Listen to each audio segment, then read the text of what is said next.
So చెప్పిన విధంగానే ఫైనల్‌గా మ్యూచువల్ ఫండ్స్ పైన ఫుల్ కోర్స్‌ని అయితే చేశాను. అండ్ ఈ కోర్స్ అనేది టోటల్‌గా 10 లెక్చర్స్‌లో డివైడ్ అయ్యి ఉంటుంది. దీన్ని కనుక మీరు జాగ్రత్తగా విని అర్థం చేసుకున్నారని అంటే మీకు ఇంకా ఎటువంటి కోర్సెస్ కూడా అవసరం లేదు. ఎటువంటి లెక్చర్స్ కూడా అవసరం లేదు. కొంతమంది ఇలాంటి కోర్సెస్ కోసం డబ్బులు కూడా ఇన్వెస్ట్ చేస్తారు. కానీ ఈ కోర్స్ అనేది దానికంటే అడ్వాన్స్‌గా ఉంటుందని నేను ఖచ్చితంగా చెప్పగలను. అండ్ ఇది గనుక మీరు అర్థం చేసుకున్నారని అంటే మీ ఓన్‌గా మ్యూచువల్ ఫండ్స్‌ని మీరే సెలెక్ట్ చేసుకోవడం మాత్రమే కాకుండా మీ చుట్టుపక్కన తెలియని వాళ్ళు ఉంటారు కదా, మ్యూచువల్ ఫండ్స్‌లో ఎలా ఇన్వెస్ట్ చేయాలి, అసలు ఎలాంటి మ్యూచువల్ ఫండ్స్‌లో ఇన్వెస్ట్ చేయాలి అని చెప్పి వాళ్ళకి మీరు పెయిడ్ సర్వీసెస్‌ని ప్రొవైడ్ చేసి దాని నుంచి కూడా మీరు పార్ట్ టైంలో మనీని ఎర్న్ చేయొచ్చు. ఇందువల్ల మీకు ఈ కోర్సులో బేసిక్ నుండి అడ్వాన్స్ వరకు కూడా మ్యూచువల్ ఫండ్స్ గురించి మీరు తెలుసుకోవాల్సిన ప్రతి ఒక్కటి కూడా ఎక్స్ప్లెయిన్ చేస్తాం. ఇంకా ఈ 10 లెక్చర్స్‌లో ఇవాళ ఫస్ట్ టాపిక్. ఇందులో మీకు బేసిక్స్ ఆఫ్ మ్యూచువల్ ఫండ్స్ గురించి మొత్తం ఎక్స్ప్లెయిన్ చేస్తాను. ఈ వీడియోని కానీ మీరు పూర్తిగా చూసినట్లయితే ఖచ్చితంగా మీకు మ్యూచువల్ ఫండ్స్ పైన ఒక బేసిక్ ఐడియా అనేది వచ్చేస్తుంది. ఎవరేమి అడిగినా సరే కరెక్ట్గా ఆన్సర్ చేయగలరు. సో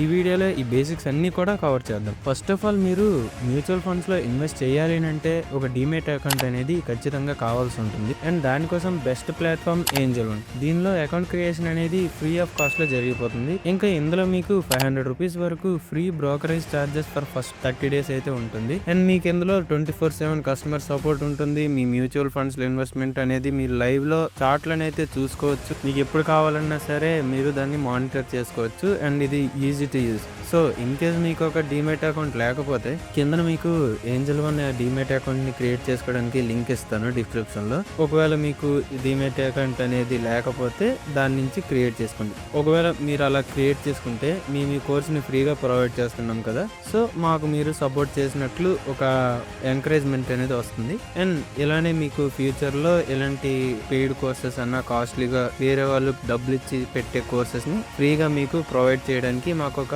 బూస్టప్ లో ఉంటుంది. సో కింద డిస్క్రిప్షన్ లో లింక్ ఇస్తాను. దాన్ని యూజ్ చేసి అకౌంట్ క్రియేట్ చేసుకుంటారని అనుకుంటున్నాను. ఇంకా మెయిన్ టాపిక్ లోకి వెళ్ళిపోతే ఈ మ్యూచువల్ ఫండ్స్ కోర్స్ అనేది టోటల్ గా 10 లెక్చర్స్ గా డివైడ్ అయింది. అండ్ ఇందులో ఇది ఫస్ట్ లెక్చర్. ఇందులో మీకు టోటల్ గా మ్యూచువల్ ఫండ్స్ గురించి బేసిక్స్ నుండి మొత్తం అంతా, అసలు మ్యూచువల్ ఫండ్స్ అంటే ఏంటి, మ్యూచువల్ ఫండ్స్ యొక్క అవసరాలు అంటే మ్యూచువల్ ఫండ్స్ లో ఎందుకు ఇన్వెస్ట్ చేయాలి, ఇంకా దాని నుంచి వచ్చే బెనిఫిట్స్, ఇంకా దాని నుంచి వచ్చే బెనిఫిట్స్ తో పాటు ఒకవేళ మీరు మ్యూచువల్ ఫండ్స్ లో ఇన్వెస్ట్ చేయాలా లేదా స్టాక్స్ లో ఇన్వెస్ట్ చేయాలా, ఒకవేళ మీరు మ్యూచువల్ ఫండ్స్ లో ఇన్వెస్ట్ చేయాలి అని అనుకుంటే ఎలా ఇన్వెస్ట్ చేయాలి, ఇవన్నీ కూడా క్లియర్ గా ఎక్స్ప్లెయిన్ చేస్తాను ఈ టాపిక్ లో. ఇందులో ఫస్ట్ అసలు మ్యూచువల్ ఫండ్స్ అంటే ఏంటి. మ్యూచువల్ ఫండ్స్ అనే పేరులోనే మీరు చదివితే అర్థమవుతుంది. ఇందులో 2 కాంబినేషన్ ఆఫ్ వర్డ్స్ అనేవి ఉన్నాయి. అందులో మ్యూచువల్ అంటే కలెక్షన్ ఆఫ్, అందరూ కలిసి అని ఉంటుంది. ఫండ్స్ అంటే అందరూ కలిసి కొంత అమౌంట్, అందరూ కొంత అమౌంట్ అయితే ఇస్తారు కదా, కలెక్ట్ చేసుకొని అందరూ కలిసి ఒక పర్టికులర్ మోటివ్ పైన ఇన్వెస్ట్ చేసినా సరే, లేదంటే ఏదైనా ఒక దానిపైన ఇన్వెస్ట్ చేస్తే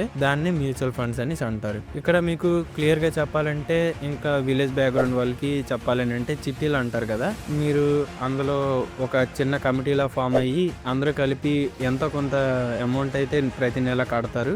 ఆ వాళ్ళలో ఎవరికైతే అవసరమై ఉంటుందో వాళ్ళకి మొత్తం అమౌంట్ అంతా కలిపి ఇంట్రెస్ట్ రూపంలో ఇస్తారు కదా, అలాంటిదే దగ్గర. కాకపోతే దీనిలో కొంచెం బెనిఫిట్స్ అనేవి ఎక్కువ ఉంటాయి. అందులో మోసాలు గట్టి ఎక్కువ జరుగుతాయి. అదంతా పక్కన పెడితే ఇదంతా కూడా పర్సనల్ గా చేసుకుంటారు. అండ్ ఇది ఒక స్మాల్ గ్రూప్ ఆఫ్ పీపుల్ లో మాత్రమే ఉంటుంది. ఇంకా మార్కెట్ విషయానికి వస్తే, అంటే బయట ప్రపంచం విషయానికి వస్తే, పెద్ద ఏఎంసీ కంపెనీస్ అంటే అసెట్ మేనేజ్మెంట్ కంపెనీస్ అనేవి మీ నుండి ఇంకా నా నుండి ఇలా మనలాంటి వాళ్ళందరి నుండి కూడా కొంత అమౌంట్ అయితే కలెక్ట్ చేస్తాయి. ఈ కలెక్షన్ ఆఫ్ అమౌంట్ ని ఫండ్ అని అంటారు. ఆ తర్వాత వాళ్ళు కలెక్ట్ చేసిన ఫండ్స్ అన్నిటిని కలిపి ఫుల్ గా రీసెర్చ్ చేసి వాళ్ళ రీసెర్చ్ లో దేంట్లోనైతే బాగుంటుందో లైక్ షేర్స్, బాండ్స్, గోల్డ్, వీటన్నిటిని కూడా బాగా అనలైజ్ చేసి వాటిలో ఇన్వెస్ట్ చేస్తారు. వీళ్ళు 2 టైప్స్ లో ఉంటారు. లైక్ ఇండివిజువల్ గా ఇన్వెస్ట్ చేయొచ్చు, లేదంటే అన్నిట్లో కొంతగా కాంబినేషన్ లో కూడా అసెట్స్ లో ఇన్వెస్ట్ చేయొచ్చు. ఇక్కడ ప్రతి మ్యూచువల్ ఫండ్స్ కి కూడా ఏదో ఒక ఆబ్జెక్టివ్ అనేది ఉంటుంది. దాని ప్రకారం వాళ్ళు పర్టికులర్ మ్యూచువల్ ఫండ్స్ లో వాళ్ళు ఇన్వెస్ట్ చేస్తారు. ఫర్ ఎగ్జాంపుల్ ఒక కొత్త మ్యూచువల్ ఫండ్ అనేది మార్కెట్ లో రిలీజ్ చేశారు అని అనుకుందాం. వాళ్ళ గోల్ ఏంటి అంటే ఇండియాలో ఉన్న టాప్ 50 కంపెనీస్ లో వాళ్ళు ఇన్వెస్ట్ చేయాలి. వీటన్నిటిని మేనేజ్ చేయడానికి ఒక మేనేజర్ ఉంటారు. వాళ్ళని మనం అసెట్ మేనేజర్ అని అంటాం. అతను మన దగ్గర నుంచి కలెక్ట్ చేసుకున్న మనీ అంతటిని కలిపి టాప్ 50 కంపెనీస్ లో ఇన్వెస్ట్ చేస్తారు. సో దీంతో మీకు మ్యూచువల్ ఫండ్స్ అంటే ఏంటి అని అర్థమైందని అనుకుంటున్నా. నెక్స్ట్ ఇది ఎలా వర్క్ అవుతుంది అండ్ మనం ఎలా మనీని ఎర్న్ చేస్తాం దీని గురించి మాట్లాడుకుంటే, ఈ మ్యూచువల్ ఫండ్స్ లో గ్రూప్ ఆఫ్ పీపుల్ నుంచి మనీ అంతటిని కలెక్ట్ చేసి దానికి బదులుగా మనకి యూనిట్స్ ని అలాట్ చేస్తారు. సింపుల్ గా చెప్పాలి అంటే స్టాక్ మార్కెట్ విషయానికి వస్తే షేర్స్ అని అంటాం కదా. ఫర్ ఎగ్జాంపుల్ ఎంఆర్ఎఫ్ షేర్స్ నే తీసుకుంటే ప్రెసెంట్ దాని మార్కెట్ వాల్యూ అనేది అనేది ఒక షేర్ యొక్క కాస్ట్ 1,30,000 వరకు ఉంది. అది 1 షేర్ యొక్క కాస్ట్. అదే విధంగా మ్యూచువల్ ఫండ్స్ విషయానికి వస్తే ఫర్ ఎగ్జాంపుల్ ఒక యూనిట్ ప్రైస్ అనేది 150 రూపీస్ అనుకుంటే ఈ 150 రూపీస్ నే ఎన్ఏవి అని అంటారు, అంటే net asset value. For example ఒక ఏఎంసీ కంపెనీ ఒక కొత్త మ్యూచువల్ ఫండ్స్ ని లాంచ్ చేసింది. దాని పేరు టాప్ 100 అని అనుకుందాం. వాళ్ళకి పార్టిసిపెంట్స్ అనేవాళ్ళు 100 మెంబర్స్, అంటే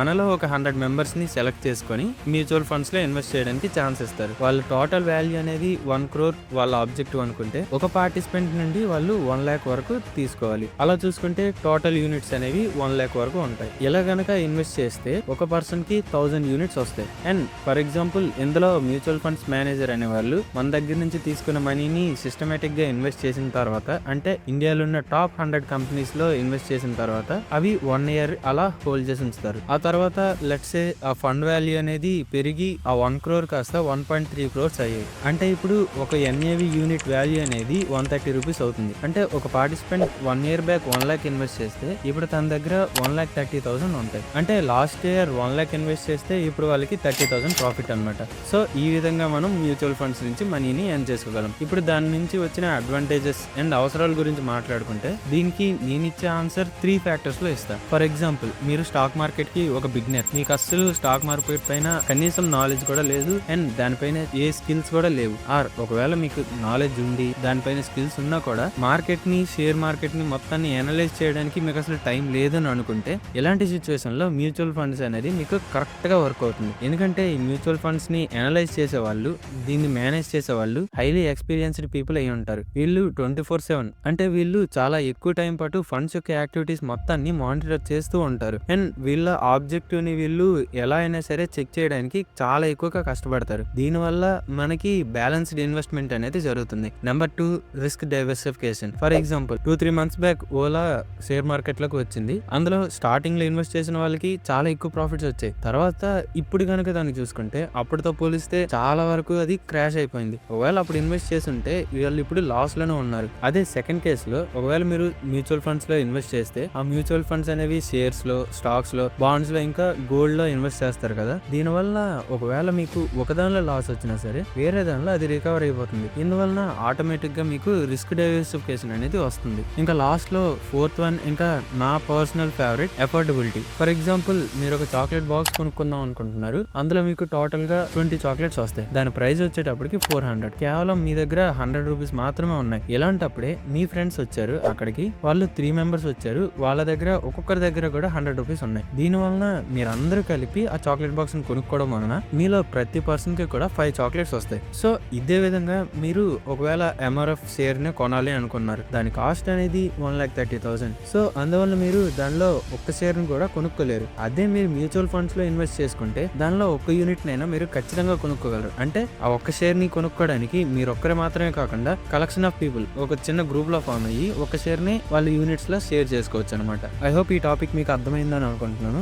ఇంకా ఫైనల్ గా ఒకవేళ మీరు మ్యూచువల్ ఫండ్స్ లో ఇన్వెస్ట్ చేయాలి అనుకుంటే ఎలా ఇన్వెస్ట్ చేయాలి అనే విషయానికి వస్తే దీంట్లో మీకు 2 methods ఉంటాయి. ఒకటి బయింగ్ డైరెక్ట్లీ ఫ్రమ్ ఏఎంసీ. అంటే ఫర్ ఎగ్జాంపుల్ ఒక ఏఎంసీ కంపెనీ లైక్ ఎస్బీఐ ఒక మ్యూచువల్ ఫండ్స్ ని లాంచ్ చేస్తే డైరెక్ట్ గా వాళ్ళ వెబ్సైట్ లోకి వెళ్ళి కొనుక్కోవాలి, లేదా ఏదైనా డిస్కౌంట్ బ్రోకర్ నుంచి కొనుక్కోవాలి లైక్ ఏంజల్ వన్. దీనికోసం మీకు ఒక డీమ్యాట్ అకౌంట్ అనేది కావాలి. దాన్ని డీమ్యాట్ అకౌంట్ ఒకవేళ మీకు లేకపోతే కింద మీకు డిస్క్రిప్షన్ లో లింక్ ఇస్తాను, దాని నుంచి మీరు అకౌంట్ అయితే ఓపెన్ చేసుకోవచ్చు. నా పర్సనల్ ఒపీనియన్ ఏంటంటే మీరు డిస్కౌంట్ బ్రోకర్ నుంచే తీసుకోవాలి. ఇందువల్ల మీకు ఇన్వెస్ట్మెంట్ ఏమేమి జరిగాయని చెప్పి మీరు 24/7 లైవ్ లో చూసుకోవచ్చు, ఎలా మీ ఇన్వెస్ట్మెంట్ అనేది వెళ్తుందని చెప్పి ఆ చార్ట్ అంతా కూడా. ఇంకా మీకు లాస్ట్ లో అసలు మ్యూచువల్ ఫండ్స్ లో ఎలా ఇన్వెస్ట్ చేయొచ్చు అని తెలుసుకుంటే దాంట్లో మీకు 2 types ఉంటాయి. ఫస్ట్ ది ఎస్ఐపి, ఇంకా లంసమ్. ఎస్ఐపి అంటే దీని full form systematic investment planning. ఇది మీకు మంత్లీ ఉంటుంది, క్వార్టర్లీ ఉంటుంది. అంటే మంత్లీ మీకు ఇంత అమౌంట్ అనేది కట్ అవుతుంది మీ అకౌంట్ నుంచి ఆటోమేటిక్ గా. అంటే మీరు మంత్లీ ఇంత అమౌంట్ అయితే కట్టాలి. అదే లంసమ్ విషయానికి వస్తే